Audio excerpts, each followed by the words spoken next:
Bienvenidos a Global Macro en Español, un podcast creado exclusivamente para impactar tu curva de aprendizaje en los mercados de capitales. Traído a ustedes gracias a Kaplan, Battlefield, Ideal Ratings, Kaya y The Hedge Fund Association. Hola, ¿cómo están? ¿Cómo les va? Hoy es lunes 5 de diciembre del año 2022. Venimos con un podcast vespertino donde puedes aprender todo lo que sucede en materia económica. Es el único en español, se llama Global Macro hoy. Me gustaría muchísimo, como siempre le pido, que puedas hacerle una retransmisión con tus amigos. Lo que escuchan al fondo es lo que sucede en el canal de noticias económicas Bloomberg.com, además de que tenemos en mute el canal de noticias CNBC.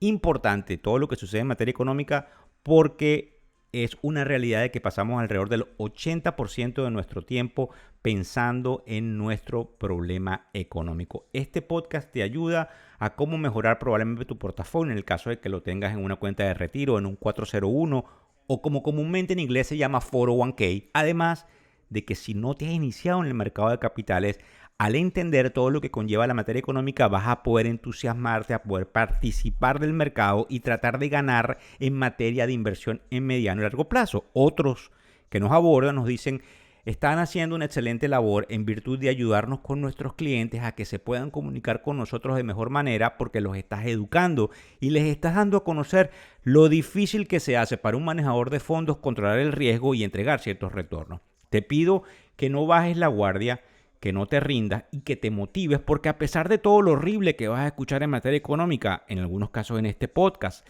pero también en algunos casos en las redes sociales o en los canales de televisión, siempre existen oportunidades y los ciclos se repiten, es decir, las caídas vienen sucedidas de potenciales subidas y de tiempos económicos positivos. Quisiera que nos visites en factoreseconómicos.com, que es una compañía del grupo Ilafin, donde hemos condensado una cantidad de oportunidades de que en materia de conocimiento educativo no tengas más excusa para poder hacerlo y poder conocer día a día lo que sucede con el mercado de capitales global. Además de que también quiero que le digas a tus amigos y familiares de que esto no es un podcast donde hablamos cómo cerró el Dow Jones, el Nasdaq, el Standard & Poor's 500 o algunas de las cosas superficiales que no vienen al caso mencionar, sino que tratamos de hacer énfasis en lo que puede marcar una diferencia dentro de tu manera de pensar para que por lo menos mantengas un poco más en el control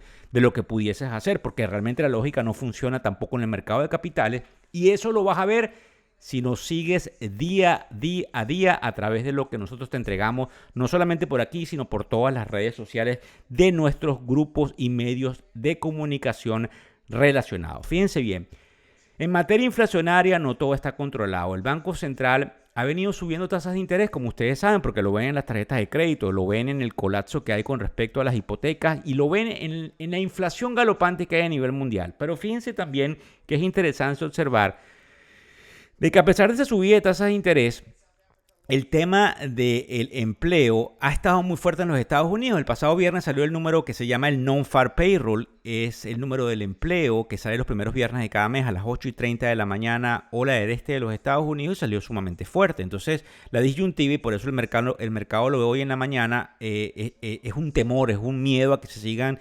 sucediendo subidas de tasas de interés, que no es un secreto que a mayor subida de esas tasas de interés hay menor incentivo a la inversión y mayor incentivo al ahorro, pero también hay un colapso del crédito. Y el colapso del crédito no es nada más para nosotros como individuos, sino lamentablemente para las compañías que necesitan esas líneas de crédito para operar y que lamentablemente pudiesen colapsar. Y cuando ustedes me preguntan, ¿y eso es lo que están buscando quienes manejan la política económica y la política monetaria? Bueno, la política económica la maneja el gobierno. El gobierno no quiere un colapso, pero la política monetaria la maneja el Banco Central. Y el Banco Central tiene como función principal controlar la inflación. Es decir, hay un divorcio entre lo que es lo que pudiese querer el gobierno y lo que necesita hacer el Banco Central por mandato constitucional. Es decir, el Banco Central va a seguir subiendo tasas hasta apagar esa sensación de inflación. Pero fíjense bien, cuando nosotros analicemos lo que vamos a decirles en este podcast rápidamente, nos vamos a dar cuenta de las contradicciones que hay en el mercado de capitales. Por ejemplo, nosotros vamos a observar lo que dice por un lado Larry Summers, que lo dijo el viernes en la noche, después de que el mercado cerró.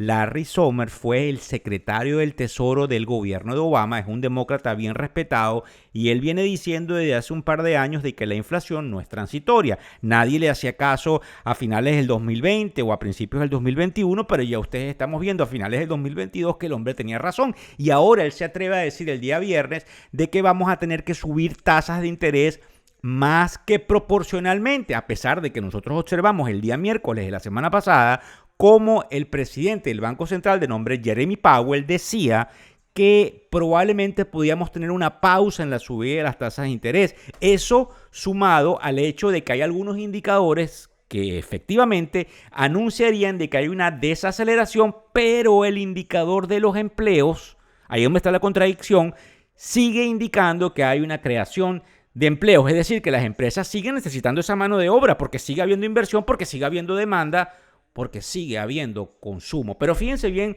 lo que puede suceder tan pronto como esta semana. El día viernes salen números que indican cómo se comporta la inflación y más importante aún es que el día 13 de diciembre sale lo que se llama el CPI, que en inglés se pronuncia Consumer Price Index, que es el índice de precio del consumidor, que nos indica cómo se comportaría la inflación en el mes de noviembre. Y eso puede ayudar a esa reunión que hay de comité abierto de Banco Central el día 14 de diciembre, donde ellos pueden subir las tasas de interés.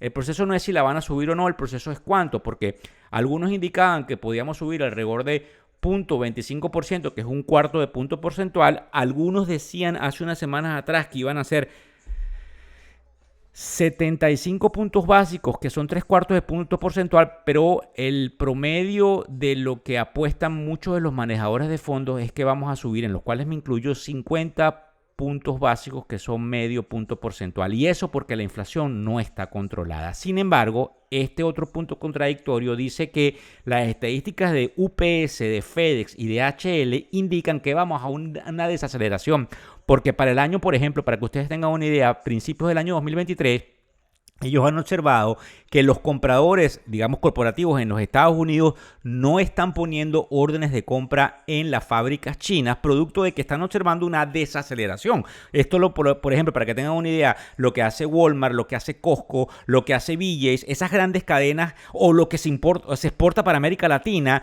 que también viene desde China, ha habido una merma porque no están viendo el mismo nivel de demanda. Tú entiendes, y creo que hasta aquí, que esto te afecta y que esto no tiene que ver nada más con cómo se comporta la bolsa, sino cómo me debo preparar yo hacia lo que viene. Y yo siempre he hablado que nosotros trabajamos en materia estadística. Ustedes me perdonan que yo vaya bastante rápido, pero es que es la única forma de que yo los pueda tener a ustedes focus, escuchando lo que estamos diciendo en la menor cantidad de tiempo, porque tú, al igual que tus amigos y familiares, tienen muchísimas cosas que hacer. Pero para que no lo olvides más, en materia estadística trabajamos con modelos cuantitativos, que es como se dice en español, y que definitivamente cuantitativo significa cuántas veces algo se repite o algo pareciera similar. En materia de lo que sería el real estate, que son los bienes y raíces, hay dos noticias sumamente complicadas.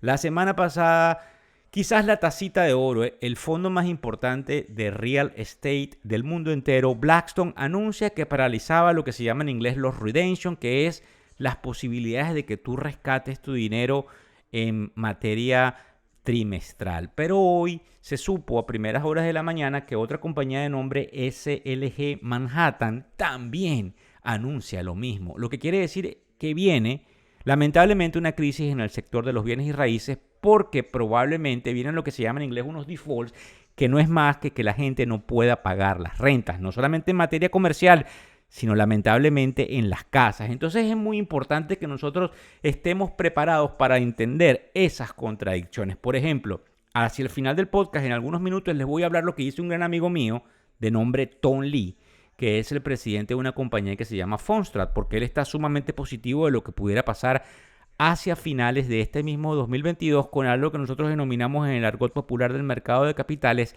el Santa Claus Rally o el Rally de Santa Claus. Lo que nosotros estamos observando es que mediante alguna data económica pareciera que nuevamente hay una oportunidad de seguir invirtiendo en el mercado, y él dice que inclusive podríamos llegar a tener en el Standard & Poor's 500 una subida que pudiese llegar prácticamente a los 4.400 o 4.500 para el fin de año. Sin embargo, aquí diferimos, por el hecho de que esas máquinas trabajan con una cantidad de información y esa información cambia minuto a minuto. Y cuando digo esas máquinas es porque quizás ustedes creen que son manejadores de fondos o individuos, pero trabajamos con una cantidad de estadística que nos da puntos de entrada y puntos de salida.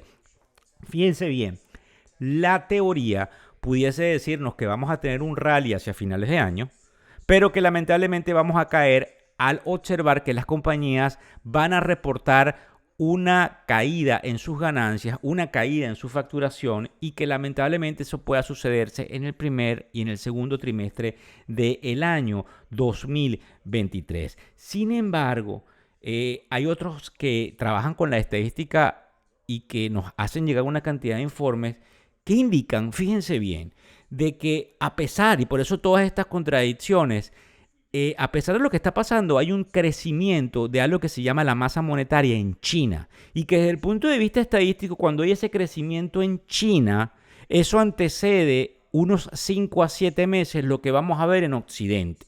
Obviamente estas estadísticas son de reciente data, pero podemos observar también lo que ellos mismos anuncian que sucedió luego del término de la Segunda Guerra Mundial, desde el año 1945 al año 1965, donde hubo un crecimiento económico sin precedentes y donde existían los mismos problemas que tenemos hoy con unas tasas reales negativas. ¿Qué es eso? Rapidito.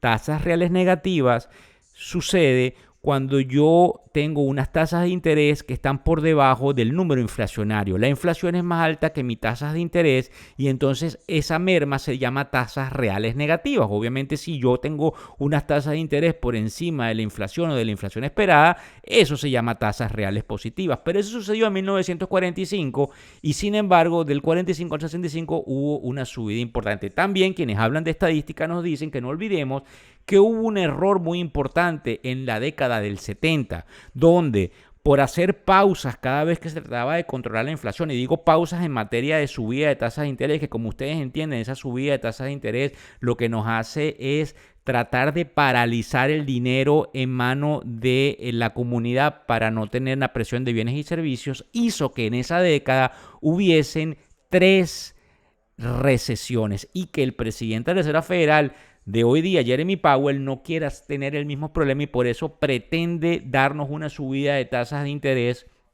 que pudiese ser muy complicada. Sin embargo, la realidad es que nosotros estamos viendo alguna posibilidad de términos de desinflación en algunos rubros. Sin embargo, lamentablemente en el 2023 vamos a observar una caída de las ganancias de las empresas y eso puede dar pie lamentablemente a esa hecatombe que se traslade en una paralización económica a nivel mundial. Ahora bien, volvemos otra vez a lo positivo, al Víctor positivo, al factoreseconómicos.com positivo. Hay algunos que hablan del promedio móvil de 200 días. El promedio móvil de 200 días es un indicador fundamentalmente técnico. Ese indicador técnico, cuando hablan del promedio móvil, mide cómo cierran los índices. Los índices, cuando hablamos del Dow Jones, cuando hablamos del Nasdaq, cuando hablamos del Standard & Poor's 500, son esos instrumentos que agrupan la canasta de los títulos, valores, de las acciones. Y por eso es muy importante porque es lo que nosotros llamamos el termómetro de la economía. Fíjense bien, cuando esos índices cierran, y cierran significa el precio de cierre de un día en particular o de una semana en particular o de un mes en particular, por encima de la línea que matemáticamente se pinta como el promedio móvil de 200 días, tú multiplicas cómo cerró fundamentalmente el precio de una acción en 200 eventos, días, semanas, meses, y lo divides y eso te da un número. Entonces esa línea se va formando cuando cierra por encima de ese moving average, como se dice en inglés, de 200 días, sucede algo.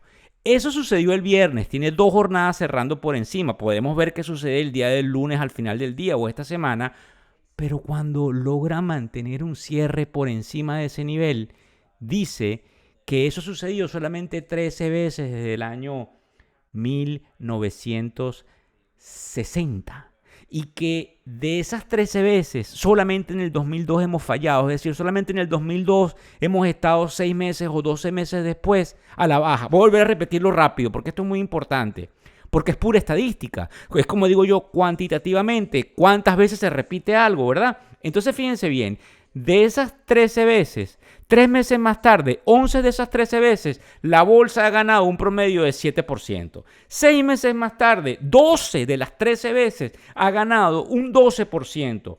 12 meses después, 12 veces de las 13 ha ganado un promedio de 18.8%, lo que es una señal positiva y lo que hace que ayude a esa teoría que tiene la gente de Tom Lee y de Fondstrat de que vamos a lo que se llama un Santa Claus Rally. Todo esto definitivamente suena muy bonito como un cuento de hadas, pero la realidad es que el mercado no se comporta como una línea recta y por eso nos brinda afortunadamente una cantidad de oportunidades. La narrativa con la cual me despido el día de hoy es mucho cuidado con las criptomonedas, porque las criptomonedas tienen en su tapete la investigación que se está haciendo la compañía FTX y puede dar pie a otras quiebras. Además, de acá a esta hora, 1:44 de la tarde, hora del este de los Estados Unidos, los índices están cayendo considerablemente 1.25, 1.62 y 1.7% Dow Jones, Standard & Poor's y Nasdaq. Y eso por lo que les estoy explicando. Tenemos un temor generalizado a que subamos tasas de interés y a que esa subida más que proporcional dé pie a una hecatombe económica. Pero tienen que seguir escuchándonos en esta tribuna, compartir y fundamentalmente mantener, como digo yo, ese espíritu navideño que tenemos los latinos, porque esto es en español, nos llega a todos nosotros y no podemos sacrificar las preocupaciones económicas por ponernos allí de cara a nuestros amigos, a nuestras familias, a nuestros niños y tratar de brindarle lo mejor de nosotros. Así que mañana venimos con más información. Muchas gracias por escucharnos y por compartir. El podcast Global Macro y de Factores Económicos ofrece una visión global de los mercados de valores y dicho análisis es producto de la compilación traída por diferentes fuentes de investigación de mercados institucionales. Por motivos y declaración regulatoria, este podcast no debe ser interpretado como una recomendación precisa en inversiones, bien sea en productos y o vehículos financieros. Y además, sugerimos consultar con su respectivo sector particular de inversiones o su equivalente en caso de suscitarse cualquier duda que pudiese derivarse de nuestra fuente informativa. Este podcast es narrado por Víctor Hugo Rodríguez, quien es un conocido profesor y comunicador financiero, cofundador de la plataforma educativa ilafin.com. Muchas gracias.